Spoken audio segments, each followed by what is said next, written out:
భ్రమణ సౌష్ఠవం. ఒక పటంలోని మధ్య బిందువు గుండా పటాన్ని కొంత కోణం భ్రమణం చేయగా ఏర్పడు పటం మొదటి పటానికి సమానం అయితే ఆ పటము భ్రమణ సౌష్ఠవత కలిగి ఉన్నది అంటాము. ఇంతకుముందు చూసిందేమో ఎగ్జాక్ట్లీ 180 డిగ్రీస్ అయితే మనకి బిందు సౌష్ఠవం ఉందని అంటున్నాం. అంటే మనకి 180 డిగ్రీస్ రొటేట్ చేసినప్పుడు మొదటి పటంతో ఏకీభవిస్తే బిందు సౌష్ఠవం ఉందంటాం. ఇక్కడ భ్రమణ సౌష్ఠవం అంటే 180 డిగ్రీస్ అవసరం లేదు. మనం కొన్నిటికి 90 డిగ్రీస్ కావచ్చు, కొన్నిటికి 60 డిగ్రీస్ కావచ్చు, మరికొన్నిటికి 120 డిగ్రీస్ రొటేట్ చేసినప్పుడు పూర్వ పటం యొక్క మొదటి ఆకారాన్ని వచ్చినట్టయితే భ్రమణ సౌష్ఠవత కలిగి ఉందంటాము. ఉదాహరణకు సమబాహు త్రిభుజం తీసుకుందాం. సమబాహు త్రిభుజంలో గమనించినట్టయితే అంతర్కోణం 60 డిగ్రీలు ఉంటుంది, బాహ్య కోణము 120 డిగ్రీలు ఉంటుంది. ఇప్పుడు మనం చూడండి పైన గీస్తున్నాం. ఈ విధంగా సమబాహు త్రిభుజాన్ని మనము 120 డిగ్రీస్ రొటేట్ చేసినట్టయితే 120 డిగ్రీస్ రొటేట్ చేసినట్టయితే మళ్ళీ అదే ఆకారం దాంతో మొదటి దాంతో కరెక్ట్ ఏకీభవించేటట్టు పటం వస్తుంది. కాబట్టి అదే స్థితిని పొందుతుంది. దీనే భ్రమణ సౌష్ఠవత అంటాము. సమబాహు త్రిభుజం యొక్క భ్రమణ సౌష్ఠవ కోణం ఎంత అంటే 120 డిగ్రీస్. మరి 360 డిగ్రీలను 120తో డివైడ్ చేసినట్టయితే వచ్చే సంఖ్యను భ్రమణ సౌష్ఠవ పరిమాణం అంటాము. భ్రమణ సౌష్ఠవ పరిమాణం అనగా ఒక ఆకారాన్ని 360 డిగ్రీలో రొటేట్ చేసినప్పుడు ఎన్నిసార్లు పూర్వపటం ఆకారం వస్తుందో అన్ని సార్లను మనము భ్రమణ సౌష్ఠవ పరిమాణం అని అంటాము. ఉదాహరణకు చతురస్రం తీసుకోండి.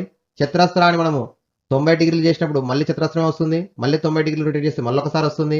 90 90 అంటే 360 సార్లు రొటేట్ చేసే టైంకి 4 సార్లు మొదటి పటంతో ఏకీభవిస్తుంది. కాబట్టి భ్రమణ సౌష్ఠవ పరిమాణం 4 అవుతుంది. భ్రమణ సౌష్ఠవ కోణం 90 డిగ్రీలు అవుతుంది చతురస్రానికి. అదే దీర్ఘ చతురస్రానికి అయితే 180 డిగ్రీస్ అవుతుంది. భ్రమణ సౌష్ఠవ పరిమాణం 2 అవుతుంది. ఒకసారి చూడండి స్క్రీన్ పైన. ఇక్కడ సమబాహు త్రిభుజానికి 120 డిగ్రీలు అనేది భ్రమణ సౌష్ఠవ కోణం అవుతుంది. పరిమాణం ఏమో 3 అవుతుంది. ఓకే, నెక్స్ట్ ఇది ఏదైనా ఒక పటంను ఏ కనీస కోణంతో, ఇక్కడ కనీస కోణం గరిష్ట కోణం కాదు, భ్రమణం చేసినప్పుడు అది పూర్తిగా తొలి స్థితిని పొందుతుందో ఆ కోణంను ఆ పటం యొక్క భ్రమణ సౌష్ఠవ కోణం అని అంటారు. ఏ బిందువును ఆధారంగా చేసుకుని పటాన్ని భ్రమణం చెందిస్తున్నామో ఆ బిందువునే భ్రమణ కేంద్రం అని అంటారు. ప్రతి పటము 360 డిగ్రీలు భ్రమణం చెందించినప్పుడు దాని తొలి స్థితిని పొందుతుంది. కావున అది పరిమాణం 1 గల భ్రమణ సౌష్ఠవం కలిగి ఉన్నదని చెప్పరాదు. ఏ పటానైనా సరే 360 డిగ్రీలు భ్రమణం చేసినట్టయితే ఖచ్చితంగా మళ్ళీ మొదటి ఆకారం వస్తుంది. కానీ ఇక్కడ భ్రమణ సౌష్ఠవ పరిమాణం 1 అని చెప్పరాదు. 1 తర్వాత ఉన్నదే పరిమాణంగా తీసుకుంటాం. కాబట్టి మనకి 1 అనేది పరిమాణం ఉండదు. ఏదైనా పటం యొక్క భ్రమణ సౌష్ఠవం 1 కంటే ఎక్కువ ఉన్నప్పుడు మాత్రమే ఆ పటము భ్రమణ సౌష్ఠవం కలిగి ఉన్నదని అంటాము. ఉదాహరణకు ఏ అనే అక్షరం తీసుకున్నట్టయితే భ్రమణ సౌష్ఠవము ఉండదు. ఓకే, అలాగే ఎక్స్ అనే అక్షరం తీసుకున్నట్టయితే భ్రమణ సౌష్ఠవము ఉంటుంది. 180 డిగ్రీస్ రొటేట్ చేసినప్పుడు మొదటి ఆకారం వస్తుంది కాబట్టి 180 డిగ్రీస్ అనేది భ్రమణ సౌష్ఠవ కోణం అవుతుంది. అలాగే పరిమాణం ఏమో 2 అవుతుంది. ఓకే, నెక్స్ట్ ఇది వృత్తం తీసుకున్నట్టయితే వృత్తాన్ని మనం 1 డిగ్రీ 1 నిమిషము 1 సెకండ్ రొటేట్ చేసినా కూడా మళ్ళీ మనకి మొదటి ఆకారంతో ఏకీభవిస్తుంది. కాబట్టి ఎంత కోణం భ్రమణకు అయినను వృత్త భ్రమణ సౌష్ఠవత కలిగి ఉంటుంది. అనగా వృత్తమునకు సౌష్ఠవ అక్షాల సంఖ్య అనంతం కాబట్టి భ్రమణ సౌష్ఠవ పరిమాణం కూడా అనంతం. భ్రమణ సౌష్ఠవ పరిమాణం కూడా అనంతం.